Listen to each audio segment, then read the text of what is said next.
We have storms in the forecast today, hail up to 2 inches possible for tonight.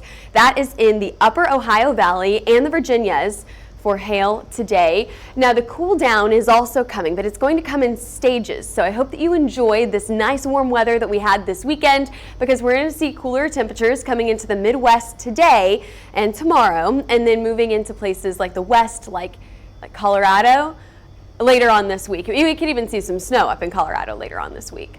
That wild weather returns Thursday and Friday. Talk about the end of the week. We are expecting more storms to arrive by Thursday, Friday, and maybe even through the weekend.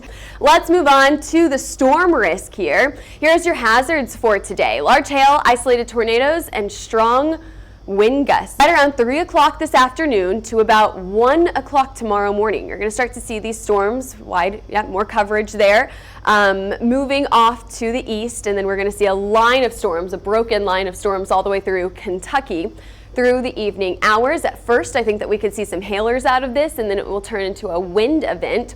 We're really watching for this area also for tornadoes. Right across West Virginia is where we're watching for the potential of tornadoes. A few tornadoes definitely possible here. If you are going to see large hail, you could see it in places like Kentucky and into West Virginia. This will also be where the tornado risk is. So I think the best places will be some of those initial storms that are firing up right around Cincinnati area.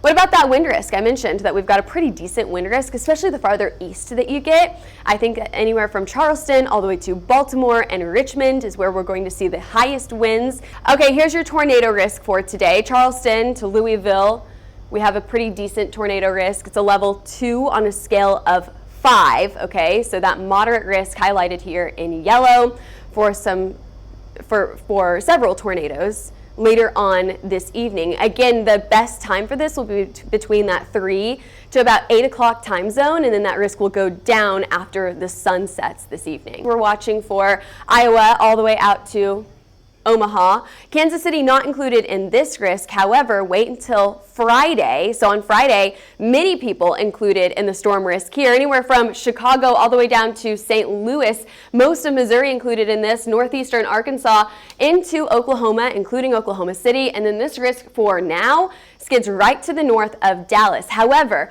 I do think that Dallas could be included eventually. We're just about 5 days out from this risk. We're about 5 days out from these storms, so we're going to get more information on these storms over the next few days. But you can see that we've got a pretty decent lineup of storms coming in by Friday evening, and then we could even see a risk for Saturday as well. Now, the Storm Prediction Center hasn't put anything on Saturday yet. However, if you do have any Easter travel plans on Saturday, make sure that you're keeping an eye on the weather, because I do think that we could see storms on Saturday. I know it's Easter weekend. That's not what we're thinking about. We're thinking about those family plans, but storms, they do not have a calendar.